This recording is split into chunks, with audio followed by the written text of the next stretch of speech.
ನಮಸ್ಕಾರ. ವಿಚಾರ ವಿನಿಮಯಕ್ಕೆ ಸ್ವಾಗತ. ಈ ವಿಡಿಯೋದಲ್ಲಿ ಭಾರತದ ಮಾಜಿ ಪ್ರಧಾನಿಯಾಗಿದ್ದಂತಹ ಶ್ರೀಮತಿ ಇಂದಿರಾ ಗಾಂಧಿಯವರ ಹತ್ಯೆಯ ಬಗ್ಗೆ ಕೆಲವೊಂದು ವಿಷಯಗಳನ್ನು ತಿಳ್ಕೊಳ್ಳೋಣ.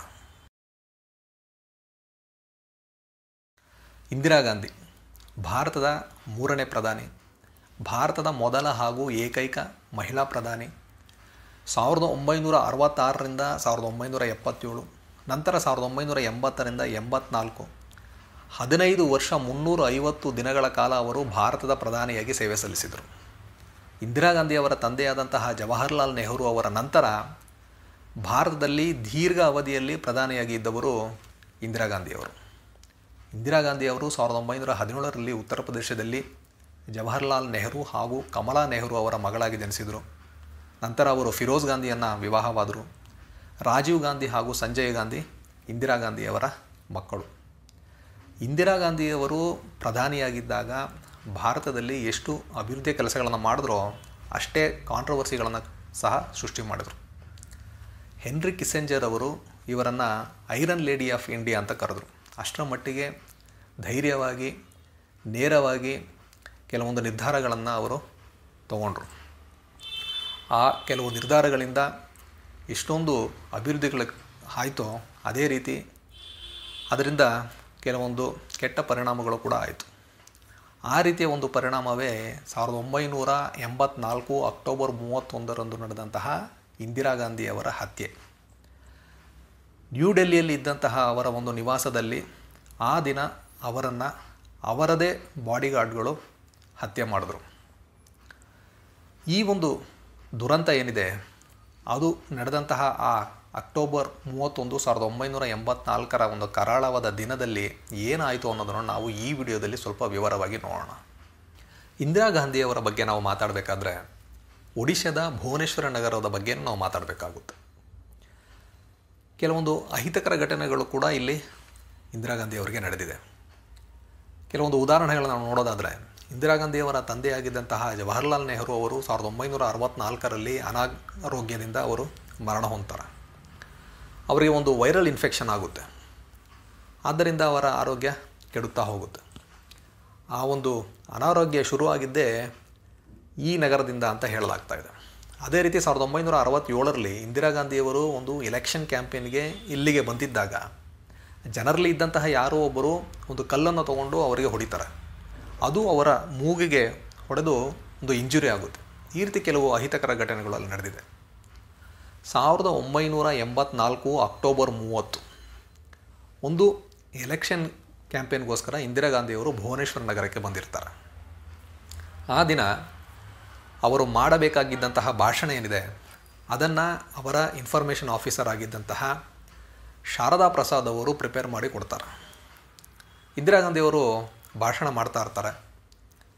ಸ್ವಲ್ಪ ಹೊತ್ತಿನ ನಂತರ ಅವರು ಆ ಒಂದು ಸ್ಪೀಚ್ ಏನಿತ್ತು ಅದನ್ನು ಬಿಟ್ಟು ಸ್ವಂತವಾಗಿ ಅವರು ಮಾತಾಡೋದಕ್ಕೆ ಶುರು ಮಾಡ್ತಾರೆ. ಅವರ ಮಾತಾಡುವ ಧಾಟಿ ಏನಿದೆ ಅದು ಬೇರೆ ಆಗಿರುತ್ತೆ. ಸ್ವಲ್ಪ ಎಮೋಷ್ನಲ್ ಆಗಿ ಅವರು ಮಾತಾಡ್ತಾರೆ. ಅವ್ರು ಏನು ಹೇಳ್ತಾರಂದರೆ, ನಾನು ಇವತ್ತು ಇಲ್ಲಿದ್ದೀನಿ, ನಾಳೆ ಎಲ್ಲಿರ್ತೀನೋ ಗೊತ್ತಿಲ್ಲ, ನಾನು ಇರ್ತೀನಾ ಇಲ್ವಾ ಅನ್ನೋದು ಮುಖ್ಯ ಅಲ್ಲ, ನಾನು ಒಂದು ದೀರ್ಘವಾದ ಜೀವನವನ್ನು ನಡೆಸಿದ್ದೀನಿ, ನನ್ನ ಇಡೀ ಜೀವನ ಏನಿದೆ ಅದನ್ನು ನಾನು ನಮ್ಮ ಜನಗಳ ಒಂದು ಸೇವೆಗಾಗಿ ಮುಡಿಪಾಗಿಟ್ಟಿದ್ದೀನಿ, ಅದರ ಬಗ್ಗೆ ನನಗೆ ಹೆಮ್ಮೆ ಇದೆ. ಅದೇ ರೀತಿ ನನ್ನ ಕೊನೆಯ ಉಸಿರು ಇರುವವರೆಗೂ ನನ್ನ ರಕ್ತದ ಪ್ರತಿ ಕಣ ಏನಿದೆ ಅದನ್ನು ನಾನು ನಮ್ಮ ಭಾರತ ದೇಶದ ಅಭಿವೃದ್ಧಿಗೆ ಮುಡುಪಾಗಿರ್ತೀನಿ ಅಂತ ಅವರು ಆ ಭಾಷಣವನ್ನು ಮುಗಿಸ್ತಾರೆ. ಆ ಭಾಷಣ ಮುಗಿದು ಅವರು ರಾಜಭವನಕ್ಕೆ ಹಿಂದಿರುಗ್ತಾರೆ. ಆಗ ಒಡಿಸ್ಸಾದ ಗವರ್ನರ್ ಆಗಿದ್ದಂತಹ ಬಿಶಂಬರ್ನಾಥ್ ಪಾಂಡೆ ಅವರು ಇಂದಿರಾ ಗಾಂಧಿಯವರ ಹತ್ರ ಏನು ಹೇಳ್ತಾರಂದರೆ, ನೀವು ಆ ಭಾಷಣದಲ್ಲಿ ಸಾವಿನ ಬಗ್ಗೆ ಮಾತಾಡಬಾರ್ದಾಗಿತ್ತು, ಅದನ್ನು ಕೇಳಿಸ್ಕೊಂಡು ನನಗೆ ತುಂಬ ಬೇಸರ ಆಯಿತು ಅಂತ ಹೇಳ್ತಾರೆ. ಆಗ ಇಂದಿರಾ ಗಾಂಧಿಯವರು ಹೇಳ್ತಾರೆ, ಇದರಲ್ಲಿ ಬೇಸರ ಪಡೋದಕ್ಕೇನೂ ಇಲ್ಲ, ನಾನು ಸತ್ಯವನ್ನು ತುಂಬ ಪ್ರಾಮಾಣಿಕವಾಗಿ ಹೇಳಿದ್ದೀನಿ ಅಂತ ಹೇಳ್ತಾರೆ ಅವರು. ಆ ದಿನ ಸಂಜೆ ಅವರು ಭುವನೇಶ್ವರದಿಂದ ನ್ಯೂ ಡೆಲ್ಲಿಗೆ ವಾಪಸ್ ಹೋಗ್ತಾರೆ. ಆ ದಿನ ರಾತ್ರಿ ಅವರಿಗೆ ಸರಿಯಾಗಿ ನಿದ್ರೆ ಬರೋದಿಲ್ಲ. ಅವರು ಎಚ್ಚರವಾಗಿರ್ತಾರೆ. ಇಂದಿರಾ ಗಾಂಧಿಯವರ ಕೋಣೆ ಏನಿದೆ ಅದರ ಮುಂದೆಯೇ ಸೋನಿಯಾ ಗಾಂಧಿಯವರ ಕೋಣೆ ಇರುತ್ತೆ. ಸೋನಿಯಾ ಗಾಂಧಿಯವರಿಗೆ ಆಸ್ತಮಾ ಇರುತ್ತೆ. ಆದ ಕಾರಣ ಅವರು ಕೆಲವೊಂದು ಮೆಡಿಸಿನ್ಸ್ನ ತೊಗೊಳ್ತಾ ಇರ್ತಾರೆ. ಬೆಳಗಿನ ಜಾವ 4 ಗಂಟೆಗೆ ಸೋನಿಯಾ ಗಾಂಧಿ ಅವರಿಗೆ ಎಚ್ಚರ ಆಗುತ್ತೆ. ಅವರು ಮೆಡಿಸನ್ನ ಹುಡುಕ್ತಾ ಇರ್ತಾರೆ. ಆಗ ಅವರು ನೋಡಿದಾಗ ಇಂದಿರಾ ಗಾಂಧಿಯವರು ಎಚ್ಚರವಾಗಿರ್ತಾರೆ. ಸೋನಿಯಾ ಗಾಂಧಿಯವರು ರಾಜೀವ್ ಗಾಂಧಿಯವರ ಬಗ್ಗೆ ರಾಜೀವ್ ಎನ್ನುವ ಒಂದು ಪುಸ್ತಕವನ್ನು ಬರೆದಿದ್ದಾರೆ. ಅದರಲ್ಲಿ ಈ ಇನ್ಸಿಡೆಂಟ್ನ ಅವರು ಮೆನ್ಷನ್ ಮಾಡಿದ್ದಾರೆ. ಅವ್ರೇನು ಹೇಳ್ತಾರಂದರೆ, ನಾನು ಬೆಳಗ್ಗೆ 4 ಗಂಟೆಗೆ ಎದ್ದಾಗ ಇಂದಿರಾ ಗಾಂಧಿಯವರು ಎಚ್ಚರವಾಗಿದ್ದರು. ನಾನು ಈ ಆಸ್ತಮಾದ ಮೆಡಿಸನ್ನ ಹುಡುಕ್ತಾ ಇದ್ದೆ. ಅವರು ಬಂದು ಅದನ್ನು ಹುಡುಕೋದಕ್ಕೆ ಹೆಲ್ಪ್ ಮಾಡಿದ್ರು. ಹಾಗೆ ನಿನಗೇನಾದರೂ ಆರೋಗ್ಯದ ಸಮಸ್ಯೆ ಆದರೆ ನನಗೆ ಹೇಳು, ನಾನು ಎಚ್ಚರವಾಗೇ ಇರ್ತೀನಿ ಅಂತ ಹೇಳಿಬಿಟ್ಟು ಹೋದರು ಅಂತ ಆ ಒಂದು ಪುಸ್ತಕದಲ್ಲಿ ಅವರು ಮೆನ್ಷನ್ ಮಾಡಿದ್ದಾರೆ. 1984 ಅಕ್ಟೋಬರ್ 31 ಆ ದಿನ ಇಂದಿರಾ ಗಾಂಧಿಯವರ ಶೆಡ್ಯೂಲ್ ಏನಿರುತ್ತೆ ಅದು ಫುಲ್ಲಾಗಿರುತ್ತೆ. ಅವರ ಮೊದಲ ಮೀಟಿಂಗ್ ಬ್ರಿಟಿಷ್ ಆ್ಯಕ್ಟರ್ ಆಗಿದ್ದಂತಹ ಪೀಟರ್ ಉಸ್ತಿನೋವ್ ಅವರೊಂದಿಗೆ ಇರುತ್ತೆ.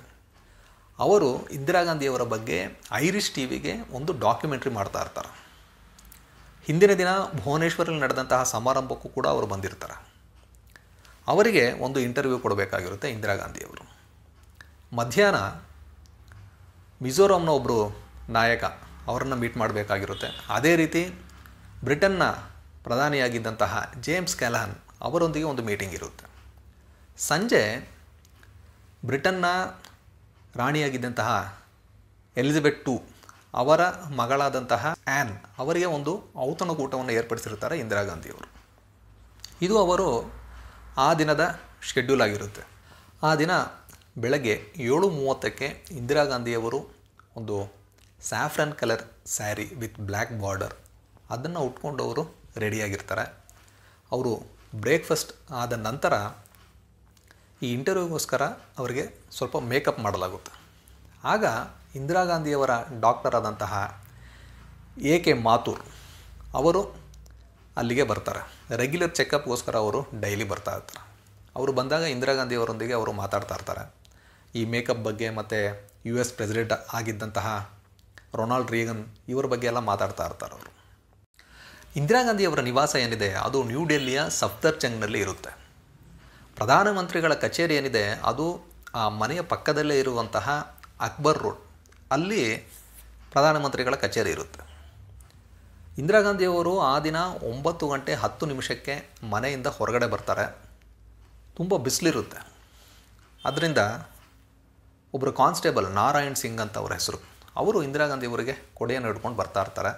ಇಂದಿರಾ ಗಾಂಧಿಯವರ ಜೊತೆ ಅವರ ಪರ್ಸನಲ್ ಸೆಕ್ರೆಟರಿ ಆಗಿದ್ದಂತಹ RK ಧವನ್ ಅವರು, ಅವರ ಹಿಂದೆ ಇಂದಿರಾ ಗಾಂಧಿಯವರ ಪರ್ಸನಲ್ ಸೆಕ್ಯೂರಿಟಿ ಆಫೀಸರ್ ಆಗಿದ್ದಂತಹ ರಾಮೇಶ್ವರ್ ದಯಾಳ್, ಅವರ ಹಿಂದೆ ಒಬ್ಬರು ಅಲ್ಲಿ ವರ್ಕ್ ಮಾಡುವಂತಹ ಒಬ್ಬ ವ್ಯಕ್ತಿ ನಾಥೂರಾಮ್ ಅಂತ, ಇವರೆಲ್ಲ ಬರ್ತಾ ಇರ್ತಾರೆ. ಈ ಮಧ್ಯೆ ಈ ಪೀಟರ್ ಉಸ್ತಿನೋವ್ ಅವರಿಗೆ ಟೀ ಕೊಡೋದಕ್ಕೋಸ್ಕರ ಅಲ್ಲಿ ಕೆಲಸ ಮಾಡುವಂತಹ ಒಬ್ಬ ವ್ಯಕ್ತಿ ಒಂದು ಟೀ ಸೆಟ್ನ ತೊಗೊಂಡು ಹೋಗ್ತಾ ಇರ್ತಾನೆ. ಅದನ್ನು ನೋಡಿದಂತಹ ಇಂದಿರಾ ಗಾಂಧಿಯವರು ಹೇಳ್ತಾರೆ, ಅದು ಬೇಡ, ಬೇರೆ ಟೀ ಸೆಟ್ನ ತೊಗೊಂಡು ಹೋಗು ಅಂತ ಹೇಳಿಬಿಟ್ಟು ಅವರು ಹೋಗ್ತಾ ಇರ್ತಾರೆ. ಆ ದಿನ ಸಂಜೆ ಬ್ರಿಟಿಷ್ ಪ್ರಿನ್ಸೆಸ್ ಆಗಿದ್ದಂತಹ ಆ್ಯನ್ ಅವರಿಗೆ ಏರ್ಪಡಿಸಿದ್ದಂತಹ ಔತಣಕೂಟ ಏನಿದೆ ಅದಕ್ಕೆ ಆಗಿನ ಪ್ರೆಸಿಡೆಂಟ್ ಆಗಿದ್ದಂತಹ ಜ್ಞಾನಿ ಜೈಲ್ ಸಿಂಗ್ ಅವ್ರನ್ನ ಇನ್ವೈಟ್ ಮಾಡೋ ಬಗ್ಗೆ ಅವರು RK ಧವನ್ ಅವರ ಹತ್ರ ಮಾತಾಡ್ತಾ ಇರ್ತಾರೆ. ಈ ಸಫ್ದರ್ಜಂಗ್ನ ಇಂದಿರಾ ಗಾಂಧಿಯವರ ನಿವಾಸ ಏನಿದೆ ಅಲ್ಲಿಂದ ಅಕ್ಬರ್ ರೋಡ್ನಲ್ಲಿರುವಂತಹ ಪ್ರಧಾನಮಂತ್ರಿಗಳ ಕಚೇರಿಗೆ ಅವರು ನಡ್ಕೊಂಡು ಹೋಗ್ತಾ ಇದ್ದಾರೆ. ಅದನ್ನು ಕನೆಕ್ಟ್ ಮಾಡೋದಕ್ಕೆ ಒಂದು ವಿಕೆಟ್ ಗೇಟ್ ಇರುತ್ತೆ. ಅಲ್ಲಿ ಇಬ್ಬರು ಸೆಕ್ಯೂರಿಟಿಯವರು ಇರ್ತಾರೆ. ಇವ್ರು ಇನ್ನೇನು ಆ ವಿಕೆಟ್ ಗೇಟ್ನ ಹತ್ತಿರ ಹೋಗ್ತಾ ಇರ್ತಾರೆ. ಆಗ ಅಲ್ಲಿದ್ದಂತಹ ಸಬ್ ಇನ್ಸ್ಪೆಕ್ಟರ್ ಬಿಯಂತ್ ಸಿಂಗ್ ಅಂತ, ಅವನ ಹತ್ರ ಇದ್ದಂತಹ ಒಂದು ರಿವಾಲ್ವರ್ ಅದನ್ನು ತೊಗೊಂಡು ಇಂದಿರಾ ಗಾಂಧಿಯವರಿಗೆ ಶೂಟ್ ಮಾಡ್ತಾನೆ. ಅದು ಅವರ ಹೊಟ್ಟೆಗೆ ಆ ಬುಲೆಟ್ ತಾಗುತ್ತೆ. ನಂತರ ಅವನು ಮತ್ತೆ 2 ಬಾರಿ ಶೂಟ್ ಮಾಡ್ತಾನೆ. ಒಂದು ಬುಲೆಟ್ ಎದೆಗೆ ಬೀಳುತ್ತೆ, ಇನ್ನೊಂದು ಸೊಂಟಕ್ಕೆ ಬಿದ್ದು ಅವರು ಕೆಳಗಡೆ ಉರುಳ್ತಾರೆ. ಆಗ ಅಲ್ಲಿಂದ ಒಂದು 5 ಅಡಿ ದೂರದಲ್ಲಿ ಕಾನ್ಸ್ಟೇಬಲ್ ಸತ್ವಂತ್ ಸಿಂಗ್ ಅನ್ನೋ ಒಬ್ಬ ನಿಂತಿರ್ತಾನೆ. ಬಿಯಾನ್ ಸಿಂಗ್ ಅವನ್ನ ಕರೆದು ಹೇಳ್ತಾನೆ, ಶೂಟ್ ಮಾಡು ಬೇಗ ಅಂತ. ಅವನು ಒಂದು ಸ್ವಲ್ಪ ಹೊತ್ತು ಸ್ಟನ್ನಾಗಿ ನಿಂತ್ಬಿಟ್ಟಿರ್ತಾನೆ. ಇವನು ಮತ್ತೆ ಹೇಳ್ತಾನೆ, ಬೇಗ ಶೂಟ್ ಮಾಡು ಅಂತ. ಆ ಸತ್ವಂತ್ ಸಿಂಗ್ ಹತ್ರ ಒಂದು ಸ್ಟರ್ಲಿಂಗ್ ಸಬ್ಮಷಿನ್ ಗನ್ ಇರುತ್ತೆ. ಅದನ್ನು ತೊಗೊಂಡು ಅವನು ಕೆಳಗಡೆ ಬಿದ್ದಿದ್ದಂತಹ ಇಂದಿರಾ ಗಾಂಧಿಯವರಿಗೆ 25 ರೌಂಡ್ಸ್ ಫೈರ್ ಮಾಡ್ತಾನೆ. ಬಿಯನ್ ಸಿಂಗ್ ಶೂಟ್ ಮಾಡಿದ ಮೇಲೆ ಒಂದು 25 ಸೆಕೆಂಡ್ ಅಲ್ಲಿದ್ದಂತಹ ಯಾರೂ ರಿಯಾಕ್ಟ್ ಮಾಡಿರೋದಿಲ್ಲ. ಅದರ ನಂತರ ಇಂದಿರಾ ಗಾಂಧಿಯವರ ಪರ್ಸನಲ್ ಸೆಕ್ಯೂರಿಟಿ ಆಫೀಸರ್ ಆಗಿದ್ದಂತಹ ರಾಮೇಶ್ವರ್ ದಯಾಳ್ ಅವನು ಹಿಂದೆಯಿಂದ ಮುಂದೆ ಓಡಿ ಬರ್ತಾರೆ. ಆಗ ಈ ಸತ್ವಂತ್ ಸಿಂಗ್ ಅವ್ರಿಗೂ ಸಹ ಫೈರ್ ಮಾಡ್ತಾರೆ. ಅವರ ತೊಡೆಗೆ ಗಾಯ ಆಗಿ ಅವರು ಕೆಳಗಡೆ ಬೀಳ್ತಾರೆ. ನಂತರ ಬಿಯಾನ್ ಸಿಂಗ್ ಹಾಗೂ ಸತ್ವಂತ್ ಸಿಂಗ್ ತಮ್ಮ ವೆಪನ್ಸ್ ಏನಿದೆ ಅದನ್ನು ಕೆಳಗಡೆ ಹಾಕಿ ಬಿಯಾನ್ ಸಿಂಗ್ ಹೇಳ್ತಾನೆ, ನಾವು ಏನು ಮಾಡಬೇಕು ಅಂತ ಅಂದ್ಕೊಂಡಿದ್ದೋ ಅದನ್ನು ಮಾಡಿದ್ದೀವಿ, ಈಗ ನೀವು ಏನು ಮಾಡಬೇಕಂತ ಅಂದ್ಕೊಂಡಿದ್ರೋ ಅದನ್ನು ಮಾಡಿ ಅಂತ ಹೇಳ್ತಾರೆ. ಬಿಯಾನ್ ಸಿಂಗ್ ಸತ್ವಂತ್ ಸಿಂಗ್ ಮಾತ್ರ ಅಲ್ಲದೆ ಅವರಿಗೆ ಇನ್ನೊಬ್ಬ ಹೆಲ್ಪ್ ಮಾಡಿರ್ತಾನೆ. ಅವನ ಹೆಸರು ಕೆಹರ್ ಸಿಂಗ್ ಅಂತ.